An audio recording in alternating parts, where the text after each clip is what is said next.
tyranny only comes to your door in a uniform and a badge. And if the police say no, then the politicians are absolutely positively impotent. We're supporting the police to say no. You're listening to The Corbett Report. Welcome, friends. James Corbett here, CorbettReport.com, coming to you in a conversation that is being recorded on the 17th of November, 2020. Today we're going to be talking to a new guest to the Corbett Report. His name is Howard Lichtman, and we're going to be talking about an idea that he has come up with that I think is an important part of the solutions that are going to be necessary to get us through the incredibly turbulent times that are coming. And I think it's the other half of a coin that I talk about often here in terms of civil disobedience, which is going to be necessary. We have to not comply with unlawful orders and with the types of things that are coming to pass. But the other half of that is we need the enforcement class to be on board with the people and not the great resetters who are trying to shove humanity in a direction that really none of us want to go in. So I think it is going to be important to make sure that the enforcement class knows who the people are that they are serving and what the best way to do that. So here is a solution, an idea for doing that. It is called Thick Red Line. It's at thickredline.org. Howard Lichtman, thank you for joining us today. Thank you, James. Glad to be with you. Excellent. All right, so let's get into this idea. First, actually, I want to hear about how this idea originated. And I understand that this came from some civil disobedience activism that you were engaged in that brought to mind the idea of how to engage the police, not as enemies necessarily, but as people who are themselves trapped in a system that they don't necessarily want to be enforcers in. Yeah, absolutely. So I was in California in the beginning of the pandemic, and we were in the heart, myself and David Rodriguez were in the epicenter of COVID in California, according to the LA Times, Santa Clara. And we were the first to really go into the hospitals there, and on video expose empty tents, empty waiting rooms. I actually went through the testing procedure, got to the gentleman doing the testing, took off my mask, explained to him that I was an investigative journalist, and we began asking him, and he looked very, very nervous, but I began asking him, are you experiencing any more death or disease than the usual and customary seasonal flus and influenzas and pneumonias? And he said no, and they weren't even really doing that much testing in the epicenter of COVID in California. We talked to other employees that were openly speculating that it was a hoax. We also went into a Dominican hospital in Santa Cruz, California, where we found empty tents, empty waiting rooms as well. And right after that video went out, they took down the tents the next day. And so we knew that the government and the media wasn't being truthful about what was going on with COVID. They were exaggerating the lethality. They were exaggerating the communicability. And so we began organizing resistance in Santa Cruz and in the, San Jose area. And in Santa Cruz, we went to a meeting of kind of 10 friends that had got together, also didn't believe what the government and the media was telling them about COVID. And we helped them begin organizing resistance. And the next week we had 20 people, and the next week we had 35. And we were, marching through the streets of Santa Cruz with a bullhorn going, "It's just the flu, people. It's just the flu." And explaining to them, giving them some, understanding of what was really going on. And then that 35 grew to a Facebook group of over 400, and we began regularly turning out as many as 70, plus people at different events, some to reopen the beaches, some to reopen parks. We tried to support restaurateurs to reopen. And, we would go out in force, 70 people. We'd say, "We are reopening this beach." And we'd all step forward on the beach, and they'd, close the beach because, from 11 to 5, because that's when the COVID is active. It's not active, in the morning and then late evening. But, we'd go out at noon or 1 or 2 or whatever time it was, and the police would come, and the police would say, "You've got to get off the beach." And we'd say, "We're not getting off the beach." And we wouldn't argue the Constitution. We'd argue our natural law, rights, that the government doesn't own the beach. There was never a moment where the government took over the ownership of the beach in the world, kind of a thing. And we would explain that when the police were using violence against peaceful people, that they are the criminals, and we would explain to them natural law, and they'd say, hey, we don't want to be doing this. We like going to the beach. We like having bonfires. What are we supposed to do? And I had a little bit of an epiphany, and because I've watched them get hammered down when they stand up, individually, like Greg Anderson did in Washington State. And I said, well, what you really need to do is you need to get together, either through your union or outside of your union, and you need to collectively refuse to enforce victimless crimes. And all police officers claim that they have a thick red line in the sand that they won't cross. I mean, if you ask them about gun control, it's usually, bare minimum gun control.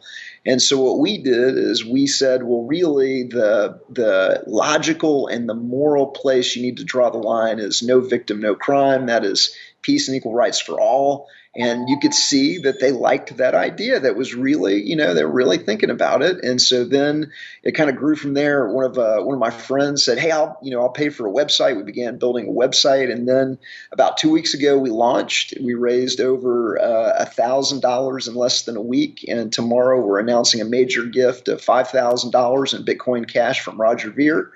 And so we're off to the races, and we're trying to recruit sheriffs, police chiefs, deputies, and officers to collectively refuse to enforce victimless crimes.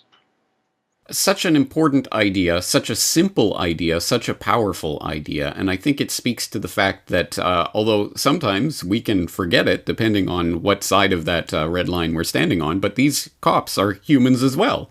That they themselves are human beings who live in the same culture and in the same place that we do, and also experience some of the same pangs of doubt about whether what they are being asked to enforce is really the right thing. So it is important to speak to these people and appeal to their humanity. Let's talk about some of the interactions that you've had so far with police and their receptivity or lack thereof to this idea.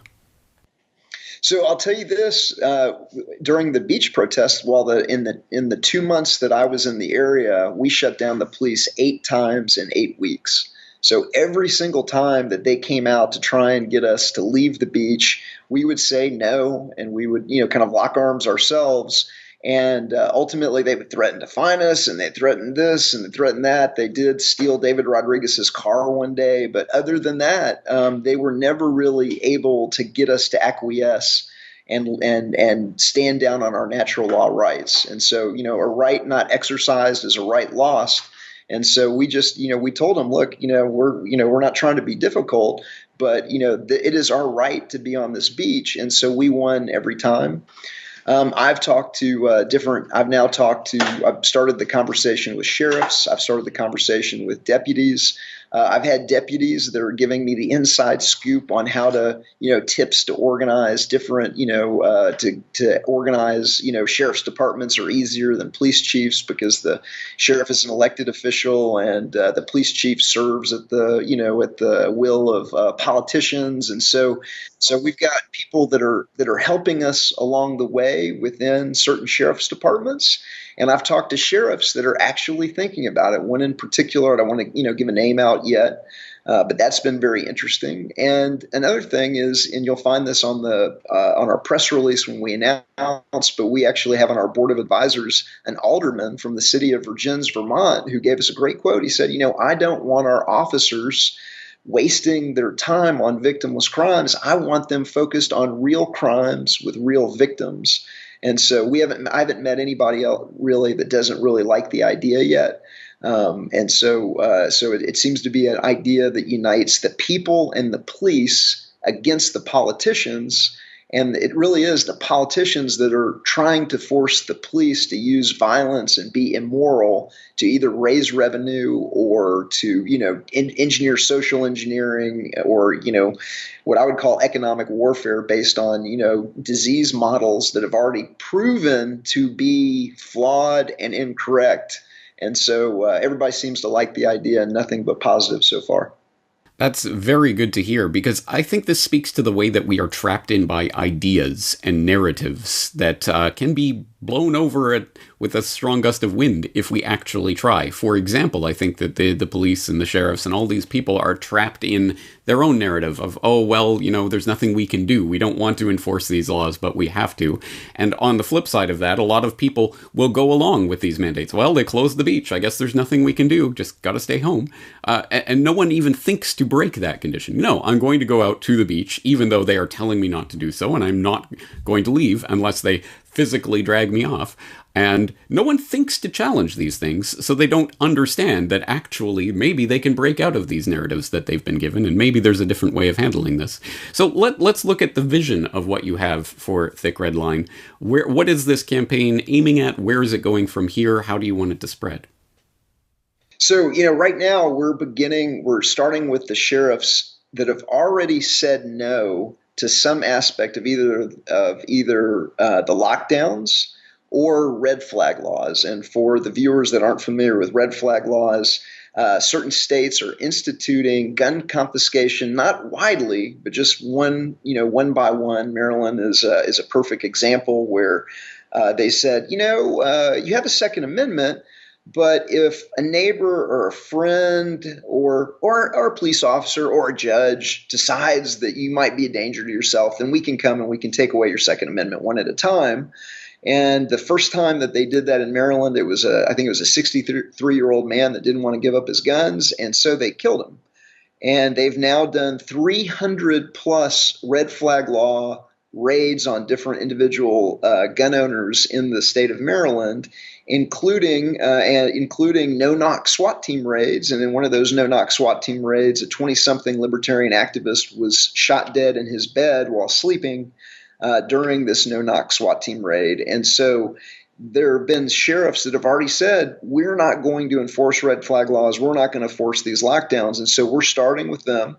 We have a handbook at thickredline.org that explains to them, what natural law is. There's, 5 main transgressions. There's theft, murder, rape, assault, and trespass. And all of these are obviously wrong because there's a victim.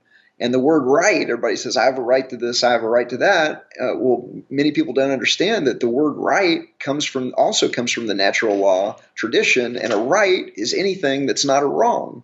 And so if you're not hurting somebody else, then you have a right to be doing whatever it is that you want to do, as long as you're not hurting somebody else. And when the police come and, because a politician wrote it down on a piece of paper, they use violence against overwhelmingly peaceful people, they become the criminals because they're actually committing a wrong, and they have to deal with the karma of that, even if it doesn't come immediately.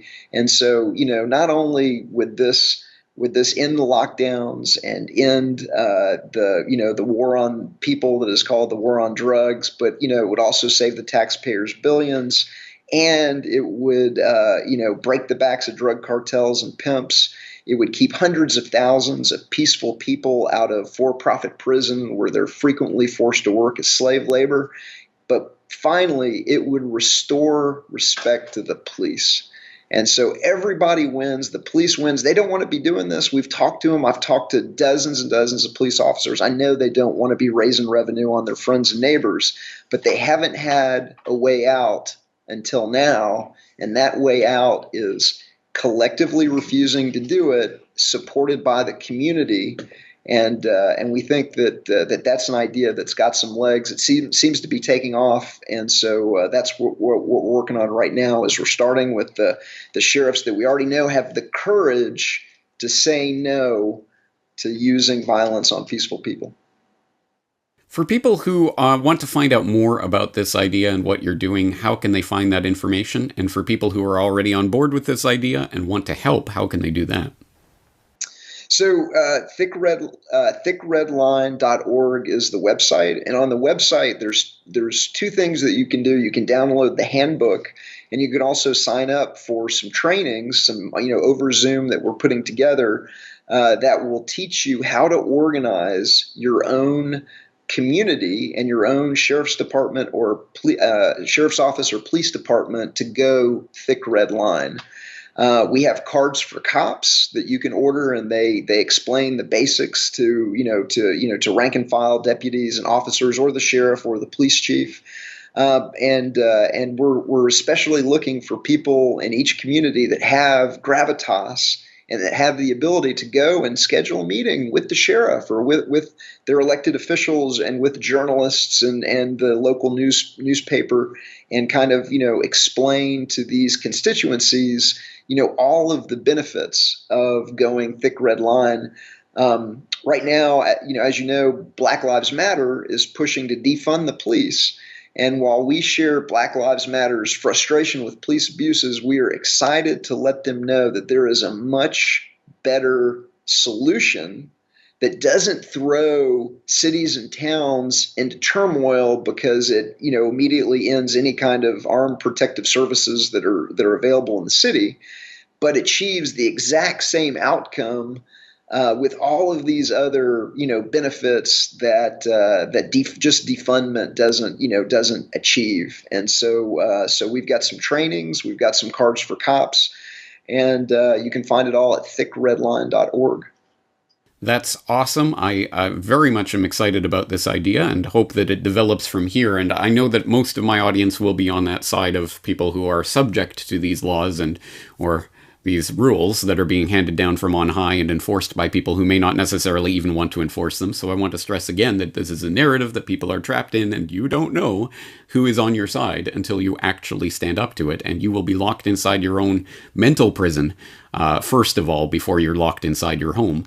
But let's address, actually, finally here, let's address the people on the other side of that coin. For any people in positions of enforcement who may be in the audience, what would you say to them directly about this idea? I would, first of all, I want them to understand that we're trying to help them. I have friends that are police officers that are good people that signed up, and I don't think that they understood what they were getting into, when they took the job. And now the politicians are leaning on these guys, to do more and more tyrannical things. I mean, it's, when a lot of people signed up, they didn't have red flag laws, they didn't have lockdowns, and now they're talking about potentially mandatory vaccinations. And so the police are now looking, for a way out.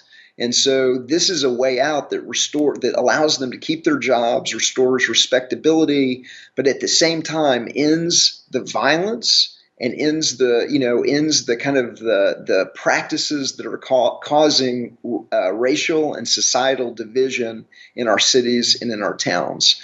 The majority, as far as I can tell, of the unintended deaths and the riots that come with them and everything else is almost always connected to the enforcement of victimless crimes, whether it was the no-knock, SWAT team raid that killed Breonna Taylor in Louisville, whether it was, choking Eric Garner out in New York City for selling, loose cigarettes.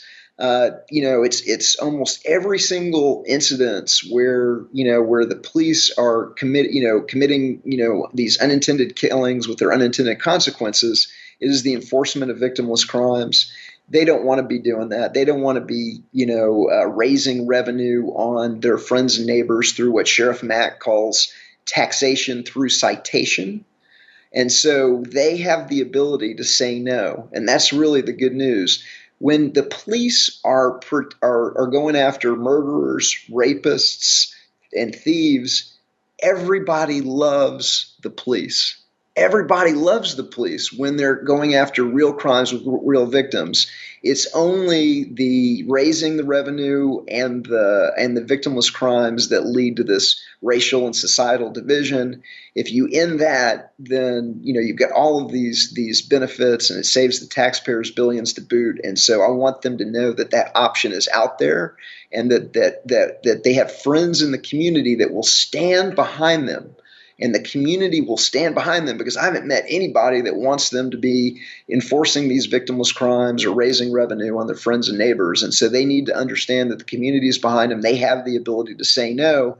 And for the dirty politicians that would use them immorally and have them commit violence on peaceful people to achieve revenue goals, those those bad actors become completely impotent if the police say no. Tyranny only comes to your door in a uniform and a badge, and if the police say no, then the politicians are absolutely positively impotent. We're supporting the police to say no. What an exceptionally powerful message and a powerful idea that should, I hope, resonate with the audience. Imagine police being heroes again, rather than subjects of villainy and scorn. So very, very interesting idea. Is there anything else you'd like to leave the audience with before we wrap up here? You nailed it. We're looking for heroes, and we're looking for we need at least 2 or 3 sheriff's departments or police departments to go first. And if you want to know what real courage is, there's nothing courageous about being stacked up 8 to 10 guys deep in body armor in a no-knock raid, SWAT team raid on a pothead or a gun owner.